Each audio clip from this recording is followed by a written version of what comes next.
Un saludo muy especial a todos los que siguen conectados con este retiro digital para este tiempo de cuarentena en el marco del tema El Desierto Habla.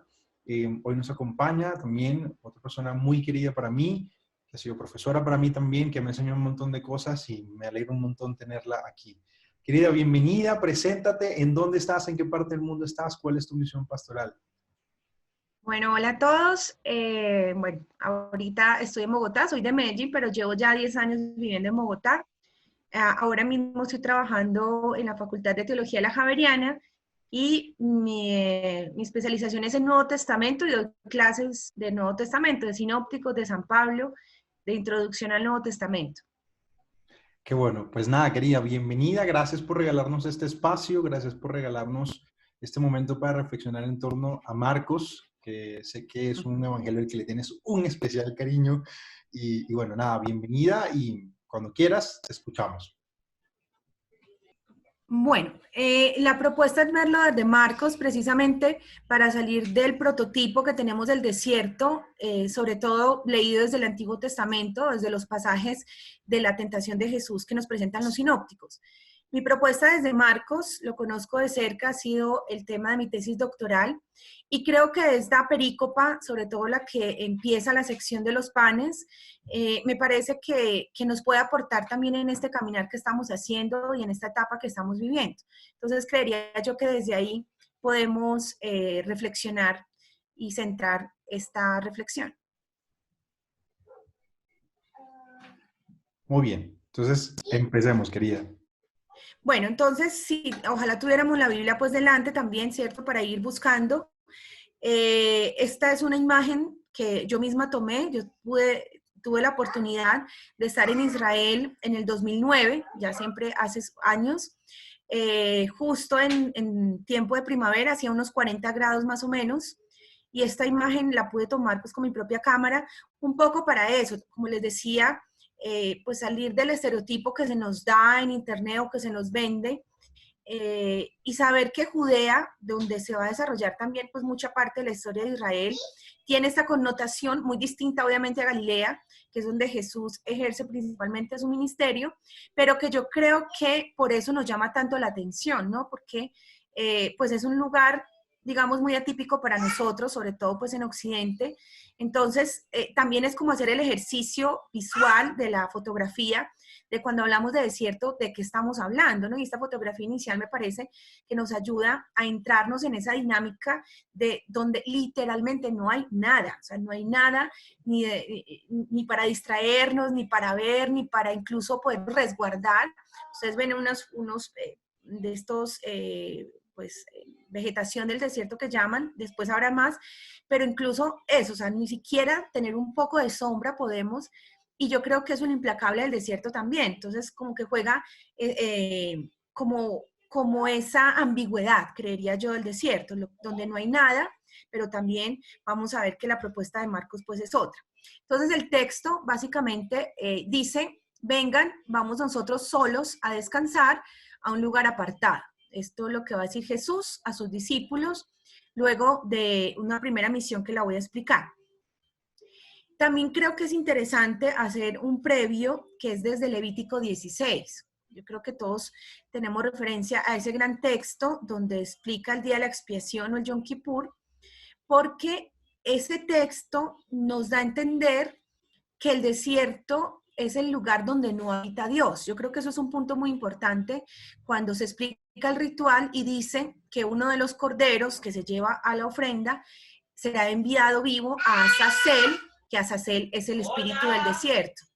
Desde Levítico 16 se nos presenta el ritual del Yom Kippur o del día de la expiación, donde hay 3 corderos, uno que se inmola y se reparte entre el sacerdote, otro que se ofrece como holocausto y es directamente para Dios, y el otro es el que se manda vivo al desierto.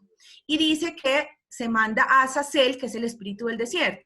Entonces pareciera que hay más una persona que habita en el desierto, ¿no? Otra entidad distinta a Dios, y por eso desde allí surge la idea de que en el desierto no está Dios, ¿no? Entonces, insisto en ese prototipo de que por eso Jesús va a ser tentado allá por el tentador, que aparece con el nombre persa de Satán, que significa literalmente tentador. Entonces, juega un poco como esas dos cosas también. En este caso, como lo explico acá en esta diapositiva, no aparece el término eremía en griego, que es propiamente desierto, sino que aparece más bien la indicación de un lugar desértico o un lugar apartado. Y en Marcos ya él había utilizado esto. En Marcos 1:35 aparece para orar, que eso también es clave, ¿no? Y si Jesús va a orar a un lugar desértico es porque ahí está Dios, que es lo que después aparecerá en Mateo, que no es el lugar, sino que es directamente en el corazón. Y bueno, ya antes, ya les había dicho, en 1:12 al 13 dice que fue al desierto para ser tentado, y en 1:45, que va a ser el mismo uso que vamos a tener acá, dice que para resguardarse de la multitud que le seguía, dice, fue a un lugar apartado. Entonces, ahora, si nos devolvemos, acá a la cita de 6:31, dice, vamos nosotros solos, porque había mucha gente, a un lugar apartado. Entonces, también va a servir como resguardo de una multitud que le va a seguir. Y vamos a ver entonces qué pasa con esa multitud, ¿no? Por eso digo acá, lo que pasará a continuación de este lugar apartado, de estas ganas de Jesús de ir a retirarse, es lo que llama nuestra atención, y quiero entonces empezar por este primer contexto. Voy a ir leyendo y voy a ir explicando. Y lo bueno es que tenemos la Biblia adelante y podemos ir buscando también las citas, ¿no? Bueno, entonces esta escena directamente que empieza en 6:31 tiene una conexión directa con el mismo capítulo 6 en el versículo 6, en la segunda parte. Después del punto seguido, que sería el 6b, dice que Jesús envía a sus discípulos a predicar en las aldeas cercanas, y ahí es donde sabemos pues esa primera misión que dice no lleven alforjas, lleven un pan, no lleven 2 túnicas, bueno, todas estas indicaciones. El relato dice, ellos se fueron a esta misión y hace un corte que vamos a ver ahorita con la escena del cumpleaños de Herodes. Y después es que retoma aquí en 30 que ellos llegan de la misión, entonces Jesús se quiere retirar con ellos pues para preguntarles cómo les fue en la misión. Por eso, más que una escena de milagro, de la multiplicación de los panes, se presenta con la intención de enseñanza y a ella se subordina. Jesús se presenta de modo indirecto, mediante una explicación del narrador, como el pastor que da lo que necesita a su rebaño. Recordemos el típico referencia que también aparece en Mateo, es que estaban como ovejas sin pastor, ¿no? Esa multitud que lo está siguiendo está como ovejas sin pastor. Entonces, esta actitud de enseñanza es la que se resalta, pues no se dice que necesiten comida o tengan hambre. Son los discípulos los que posteriormente evidencian esa carencia de la multitud. Así, el milagro no viene a solucionar un problema de la multitud que sigue a Jesús desorientada, más que hambrienta, sino que se presenta en su intención como una instrucción a los discípulos por la reiterada incomprensión que manifiesta. Entonces, eso yo creo que es muy interesante, ver que lo que viene a continuación y la idea de ir a un lugar retirado es para los discípulos, no está invitando a la gente a irse a un lugar retirado. Entonces aquí también podemos encontrar una pista de que el desierto es también lugar de instrucción. En el desierto algo se aprende, o en el lugar desértico, a lo mejor como les decía yo ahora sí con la imagen anterior, porque aquí no hay cómo distraerse, ¿no? Entonces, claro, si uno necesita que alguien se concentre, pues lo lleva a un lugar apartado. Eso es muy interesante también como en la pedagogía o en la dinámica de Jesús con los discípulos. El relato entonces, que en 6:31 vimos que empieza con una indicación de lugar, dice lugar apartado, indeterminado, y aquí llama la atención, junto al lago. Entonces, vuelvo y me voy para acá. Este desierto es el desierto de Judea, pero en el contexto del capítulo 6 estamos en Galilea. El relato empieza entonces con una indicación de lugar indeterminado junto al lago. Quiero volver a llamar la atención sobre esta imagen que es el desierto de Judea, que es abajo en el sur, y vemos que el capítulo 6 comienza en Galilea. Entonces, insisto que aquí más que una indicación geográfica es teológica, porque no hay desierto en Galilea. De hecho, hay un lago. Entonces, para que entendamos también que no es desierto como tal, sino lugar desértico, lugar apartado, lugar solitario, ¿no? Podemos suponer entonces que esta escena se da probablemente de mañana, que esto es muy interesante porque eso hacemos un poco los exégetas, jugar con las pistas que nos dejan los textos para poder inferir cosas, y se infiere muy probablemente que sea en la mañana, cuando Jesús continúa su peregrinaje y el de los discípulos por el lago, mientras que la multitud va por tierra. Bueno, entonces, sigue una larga enseñanza de Jesús hasta que se hace una hora avanzada, que aquí se juega con eso, ¿no? Como la gente está desde la mañana siguiendo a Jesús, la enseñanza pues se aprovecha, entonces es larga, y por eso ya nos encontramos casi en la tarde. Y esto nos da pie para la escena que sigue, ¿no? Esta media jornada, entonces, esta indicación de tiempo, es un detalle que no aparece en la segunda multiplicación, que está en el capítulo 8. Es la hora en la que suele hacerse la comida principal del día, ¿no? Y es la hora y lo apartado del lugar, vuelvo, insisto, en que no es desierto, sino un lugar apartado, donde se encuentra lo que hace que los discípulos pidan a Jesús que despida a la multitud, porque si ya está tarde, tienen que ir a comer, tendrían que volver a sus casas para hacer la comida. Entonces, por eso insisto que los tiempos también son muy interesantes, y viene entonces la propuesta que tengo con el Antiguo Testamento, ¿no? La conexión que se hace con, sobre todo, el Éxodo. Bueno, primero, porque para repartir la comida que Jesús hace aquí, cuando ve que la multitud de verdad ha estado mucho tiempo con él, dice que los invita a repartirse en grupos, ¿no? Esta idea de los grupos, que aparece en el versículo 40, 39 y 40, y la misma idea de partir el pan, se utiliza en la literatura griega con el sentido de huerto, que es muy interesante, ¿no? Aquí es como repartición, allá es más como un lugar al aire libre, con lo cual sí nos está dando también una indicación de lo que aquí va a pasar es al aire libre, ¿no? No es en un recinto cerrado, sino que son grupos que se dispersan para organizarse. Esto mismo pasó en Éxodo 18, 21, 25, que lo repite el Deuteronomio 1:15, cuando Moisés invita al grupo, al pueblo de Israel, a organizarse en grupos. Dice que de 50, de 100 y de 1000. Esto es muy interesante. También es la forma como de encontrarse con la multitud, porque siempre Marcos nos va a decir la multitud, no nos va a decir cuántos son, pero al saber que son grupos de 50 y de 100, pues nos hace entender que son muchos, ¿no? Esta separación por grupos, entonces, también recuerda esa generación del desierto, que es la que va a empezar el peregrinaje. Entonces, hay una conexión grande con este pueblo del Antiguo Testamento, pero sobre todo mi propuesta es con Éxodo 16. Todos recordamos el prototípico episodio del maná, y aquí he señalado los versículos que más nos interesan, ¿no? Si vamos a nuestras Biblias, podemos leer pues todo el relato, pero entonces vamos a mirar Éxodo 16:2. Dice, allí en el desierto, todos comenzaron a murmurar contra Moisés y Aarón, pues porque los habían sacado de Egipto para llevarlos al desierto. Pero entonces aquí sí aparece el desierto del sur como lugar geográfico, pero nos interesa saber qué viene a continuación.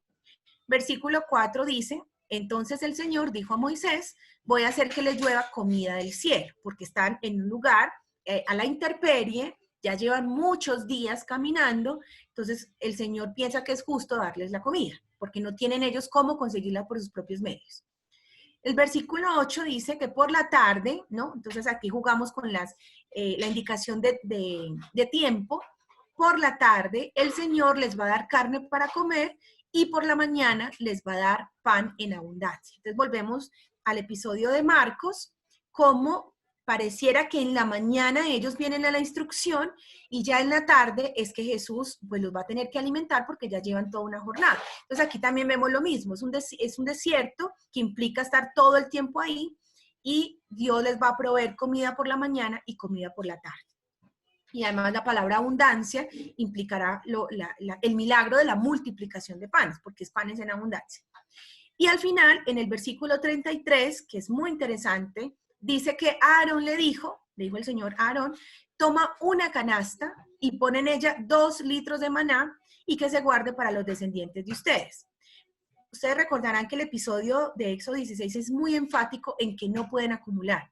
Y los que acumulaban se les iba pudriendo, porque era solo lo necesario para el día, que de ahí viene también el sentido del Padre Nuestro y del pan de cada día.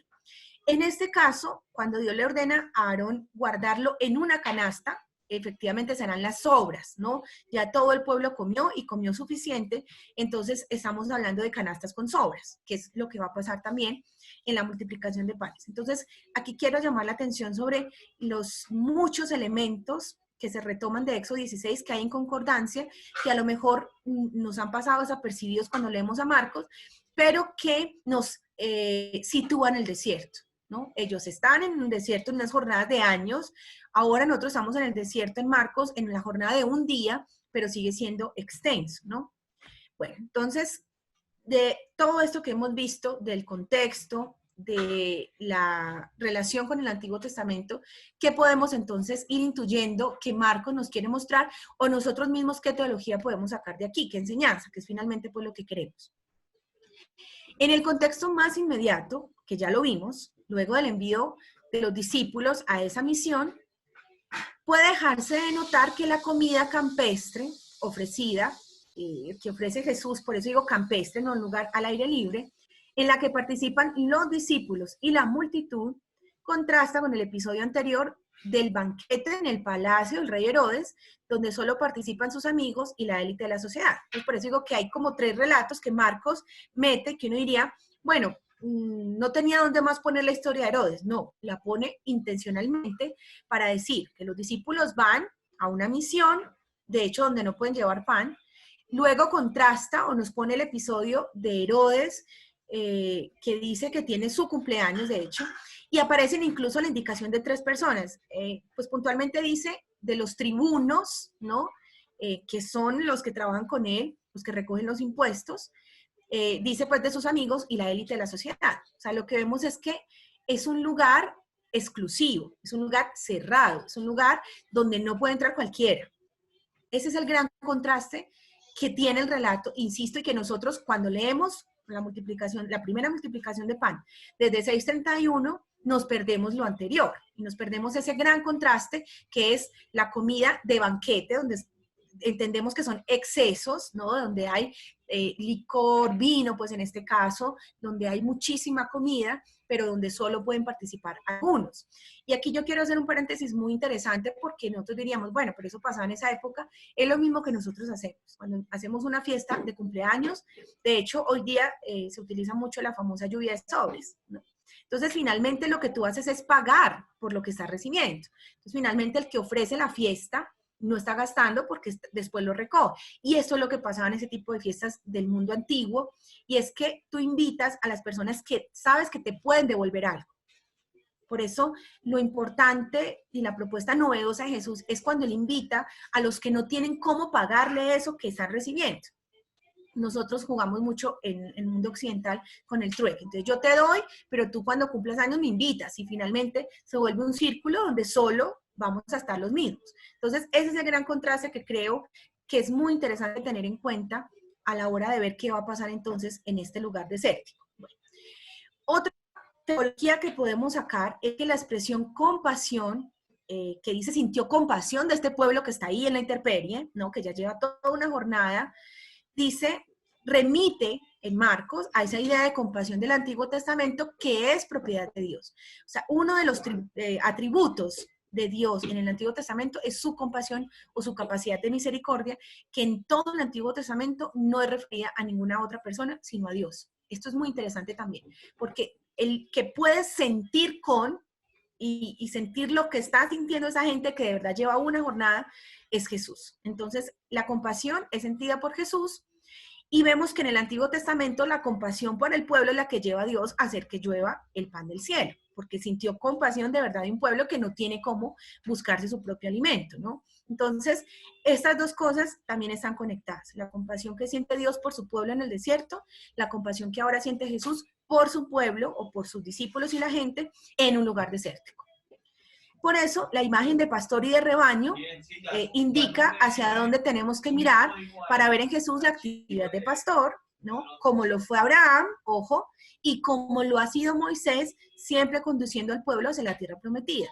Porque es que usualmente cuando hablamos de pastoreo, precisamente es de hierba, ¿no? Donde están los pastos fértiles para que las ovejas coman. Ahora vemos que Jesús es el pastor que guía al pueblo, ya no por tierra fértil, sino por un lugar desértico, pero luego viene como una pequeña digo yo, trampa, o las que nos hace pues el relato, y es que dice que se sentaron en hierba verde, ¿no? Porque estamos hablando de Galilea, que es un lugar fértil. Pero es como para que entendamos que el pastoreo de Jesús se dio como el de Abraham y como el de Moisés, conduciendo al pueblo a otro lugar, ¿no? O a otra, incluso ni siquiera lugar, sino como a otro estado. En este caso estaban como confundidos, cansados, ahora van a estar saciados, ¿no? ¿Qué podemos entonces concluir o cuál es nuestra gran enseñanza? Que insisto, para quitarnos esa idea que no es mala, o sea, de hecho es así, ¿no? El desierto de Judea, como vemos, donde hay aridez, donde hay tentación, donde es más difícil, pues entrar en contacto con Dios precisamente por lo disperso que es. Incluso el texto también característico de Oseas 2:16, que es precioso, ¿no? Y que tiene su canción y todo, de la llevaré al desierto a hablarle al corazón, contrasta con todo eso que estamos diciendo, ¿no? Pareciera que en el desierto no está Dios, pero Dios dice, la voy a llevar allá donde no se me va a distraer, donde no hay ídolos a los que el pueblo se pueda aferrar, y allá lo voy a volver a enamorar. Entonces el pueblo de Israel, cuando está en Éxodo, pasando esa situación difícil de, era mejor en Egipto, estábamos esclavos, sí, estábamos oprimidos, sí, pero teníamos comida, teníamos lo necesario. Cuando el pueblo siente que de verdad por sus propios medios no va a poder, es donde voltea la vista a Dios, ¿no? Y Dios dice, los voy a proveer. O sea, es muy interesante porque el desierto juegas en eso, donde yo no puedo valerme por mí mismo. Y el ser humano, infortunadamente, vuelve su mirada a Dios es cuando de verdad no puede valerse por sí mismo. Entonces, ese texto de Oseas, donde Dios nos va a conquistar, aparece aquí también. Si la gente estuviera muy cerca de sus casas, pues va a su casa y se provee de pan. Pero como está en un lugar apartado, Jesús aprovecha para decir, bueno, ustedes no tienen ahora cómo proveerse por ustedes mismos, eso lo voy a hacer yo, ¿no? Es como el cuidado también y como les decía, la compasión y la misericordia. Pero a la vez, la propuesta que hago aquí a modo de conclusión es con lo del banquete de Herodes, ¿no? Cómo poder hablar de un banquete en el que quepamos todos. No hay una casa en el antiguo Oriente que pueda albergar a tanta gente. De hecho, las casas, los recintos, los más grandes cabían 30 personas, eran comunidades pequeñas. Entonces, el hecho de decir, bueno, la gran multitud que sigue a Jesús, la masa, que no tenemos cómo decir usted entra y usted no, usted es apto, usted no, ¿dónde es el único lugar? Porque recordemos que incluso la sinagoga cabían pocos, eran de 10 a 12, y había un jefe en la sinagoga que se paraba a mirar si uno tenía un defecto físico, ¿no? Entonces, si tenías algún salpullido, no podías entrar, si te faltaba una mano, un pie, no podías entrar. Entonces, aquí no hay cómo hacer ese filtro, aquí no hay cómo decir tú puedes, tú no puedes. Segundo, tampoco hay cómo hacer los ritos de pureza, que en el capítulo 7 de Marcos, vendrá a continuación, dice, tus discípulos comen sin lavarse las manos. Es el reclamo que le hacen a Jesús. Claro, pues ¿dónde se van a lavar las manos si está en pleno desierto, ¿no? Y están comiendo el pan y los peces. Entonces, también se juega aquí, no hay cómo hacer restricciones ni religiosas, ni sociopolíticas, ni culturales, y por eso el desierto va a ser aquí un lugar de solidaridad, que yo creo que esa va a ser nuestra gran aprendizaje. El desierto entonces es entendido usualmente como ausencia de Dios, como lugar del discernimiento, de soledad. Pero esta vez el desierto, o lugar desértico, que es lo que les decía, habla de otra cosa. Jesús le ha dado otro significado en el Evangelio de Marcos. Es el lugar donde todos caben. Al ser al aire libre, no hay restricción de ningún tipo y no es propiedad de nadie, como la casa de Herodes que dice, pues aquí pueden entrar los que yo quiero porque es mi casa. Aquí no hay cómo hacer esa restricción. Los grandes terratenientes no pueden decir que el desierto es de su propiedad. No es fortuito entonces que Jesús haya escogido un lugar donde nadie habita para dar de comer a la multitud y hacer un gran banquete recordando la misericordia que Dios siempre ha tenido con su pueblo, hasta el punto que las canastas de sobras de la primera multiplicación, así como el maná, hablará a las futuras generaciones de la grandeza de Dios en Jesús. ¿A dónde van a ir esas canastas de sobras? Pues a la gente que no estuvo ahí y va a seguir comiendo de ese pan porque sobró, porque hay cómo seguir dando ese pan. Entonces, yo creo que la idea es quedarnos con esa imagen de este nuevo desierto. El desierto es el lugar donde podemos ejercer la solidaridad. El desierto es el lugar donde nos vemos indefensos, donde no podemos valernos por nosotros mismos. Entonces, si la otra persona está necesitada, en este caso de mí, pues ahí es donde yo puedo ejercer la solidaridad. Que, insisto, es de lo que estamos pasando por estos días, ¿no? Todos estábamos muy acostumbrados a proveernos por nosotros mismos y cuando ya viene una situación que nos impide hacerlo, impide a otros también, es el lugar o el momento propicio para ejercer solidaridad, porque es en los lugares desérticos donde Dios más actúa, porque Dios está pendiente de su pueblo. No es que no actúe en la cotidianidad, sino que no lo vemos porque estamos ocupados abasteciéndonos, estamos ocupados siendo autosuficientes, ¿no? Entonces, creo que sí es el lugar propicio para encontrar a Dios, pero es por eso, porque estamos tan desprotegidos, llevan en este caso una jornada tan larga, que ahí es donde Dios dice, pues en Jesús, aquí es donde ustedes van a ver la gloria de Dios y su grandeza. Entonces, quiero que nos quedemos con esa idea de es un lugar donde cabemos todos, es un lugar de la solidaridad, donde nadie es más que nadie, donde no se puede hacer distinción, porque literalmente no hay cómo hacerla. Ese sería pues un poco el aporte desde Marcos. Creo que hemos abordado muy bien esta perícopa. Yo ayer pues, leía con detenimiento lo que me presentabas, realmente lo disfruté mucho porque uno, como tú muy bien decías y apuntabas, muchas veces pasa de largo estos detalles, ¿no? Estos pequeñísimos detalles que Marcos nos muestra, este contraste entre el banquete de Herodes y el banquete de Jesús, que tiene otra dirección.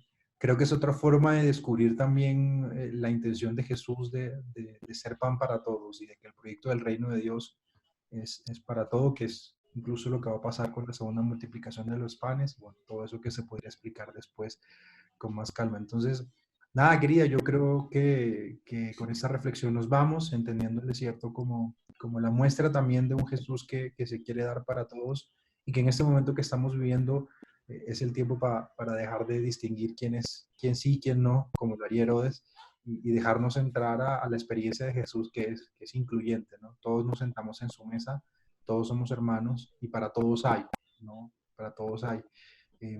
Bueno, yo solo quisiera, si nos pudieras agregar algún detalle más sobre el tema de los lugares desérticos, es decir, pareciera entonces con todo esto que nos has mostrado, que Jesús no solo vive el desierto en el capítulo 1, versículos 12 y 13, sino que tiene experiencias de desierto durante toda su vida y experiencias de tentación durante toda su vida, a propósito el reclamo de Pedro y el rechazo de Jesús de ponte detrás de mí, ¿no?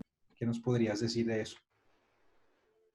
Claro, aquí por eso en la primera parte que les decía, sobre todo esas escenas privilegiadas donde aparece el término en griego, que es donde uno rastrea la palabra eremía o el derivado que es el lugar desértico, a mí me llama mucho la atención porque, claro, la tentación en sí, como lo acabo de anotar, se da cuando yo no puedo recurrir a mí mismo, que finalmente Marcos no desarrolla las tentaciones. Ustedes ven, simplemente esos versículos dicen fue para ser tentado. Eso lo conocemos por Mateo y por Lucas, ¿sí? Pero fíjense en ustedes qué es finalmente la tentación. Jesús está diciendo, yo no me puedo valer por mí mismo, ¿ves?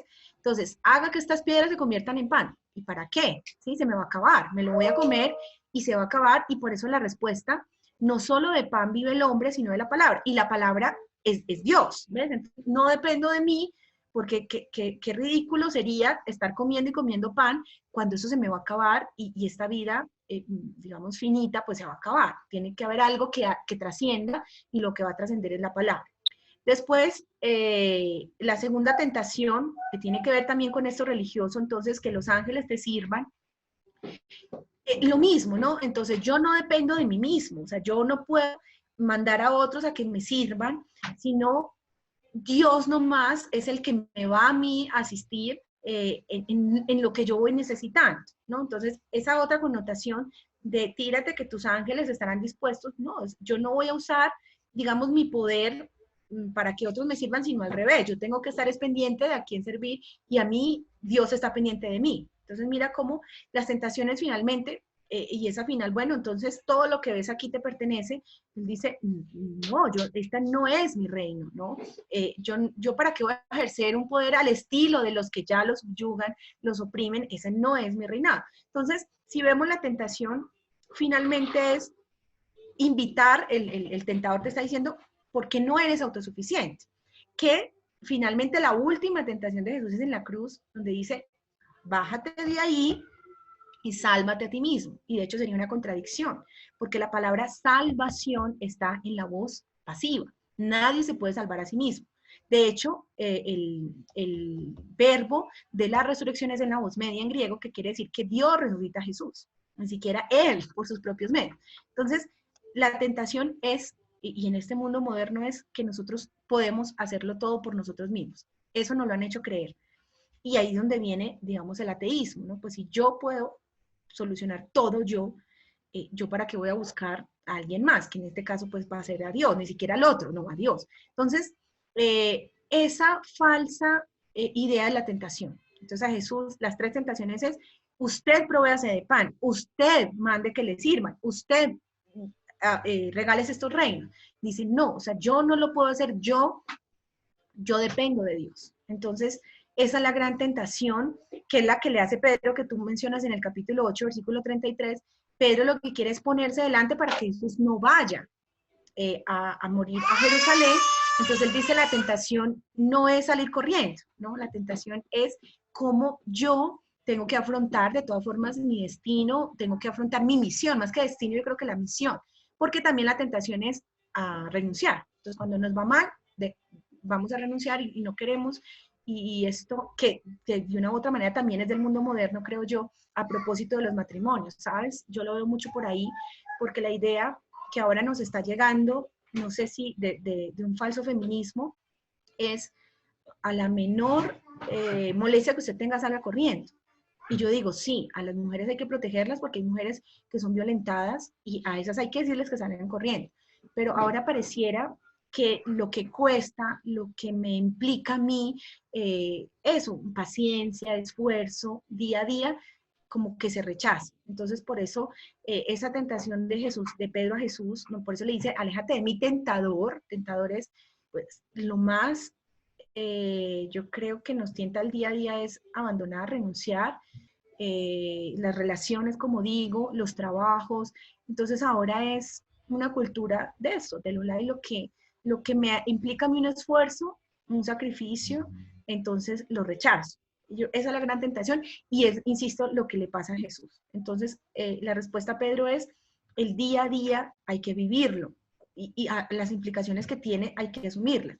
Entonces, y por eso digo que al final, cuando se le dice a Jesús, bájate de la cruz, sálvate a ti mismo, es la misma tentación. Todos quisiéramos descargar la cruz que tenemos o que se nos ha dado como misión, y no, la cruz por eso dice, el que quiera de verdad ser un verdadero discípulo, tome su cruz. Ustedes recordarán el paralítico del capítulo 2, que es por Jesús, tus pecados te son perdonados, pero toma tu camilla, no la dejes a un lado.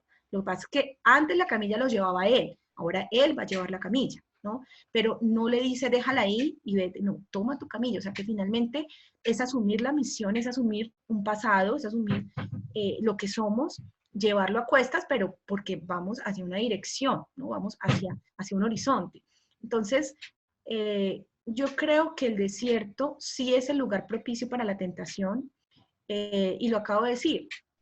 Es más, ¿cómo termina este episodio? Sobre todo, bueno, el mismo relato en Juan, dice que la gente, como estaba tan contenta con el pan, quiere nombrar rey a Jesús para que lo siga abasteciendo de pan. Esa es otra tentación. Y Jesús dice, no, entonces vámonos rápido porque esta gente me quiere a mí aquí autoproclamar, pero es para que le siga dando pan. O sea, es otra tentación también. Entonces, es como para ver que sí, el desierto tiene esa connotación por no haber nada, por verme yo tan frágil, tan limitado, ¿no? Que no puedo hacer uso de nada. Ahí es donde yo creo que Dios aprovecha para mostrarnos de qué estamos hechos y para tentarnos, ¿no?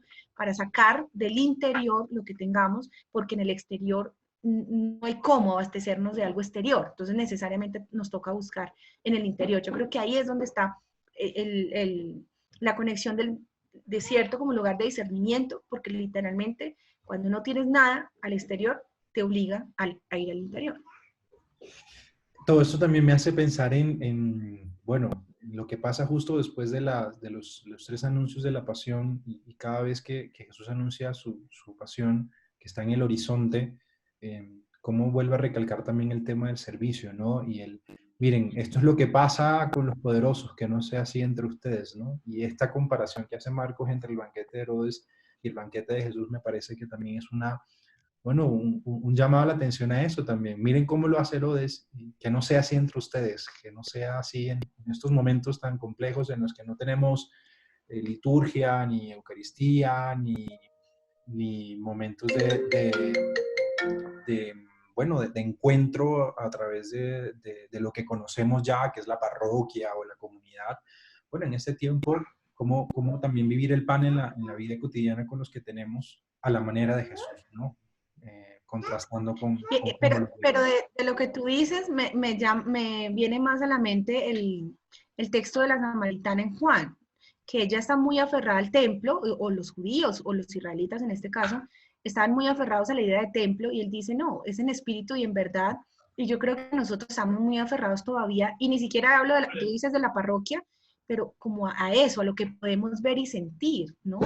Yo creo que también esa invitación que Jesús hace a la samaritana, de llegar a un tiempo en que los verdaderos adoradores adorarán en espíritu y en verdad, nos está llegando. Y esto me parece insisto, ahí es donde mostramos de qué estamos hechos, cuál es nuestra fe verdaderamente, dónde está puesta nuestra fe. Creo que sí, creo que sí. Pues nos vamos con todas estas ideas compartidas. Gracias, Paula, por este espacio que nos has regalado. Gracias por estas intuiciones y nada, agradecemos también a todos los que siguen aquí pendientes del Retiro Digital. Si quieres tu saludo, despedida y con eso cerramos esta sesión.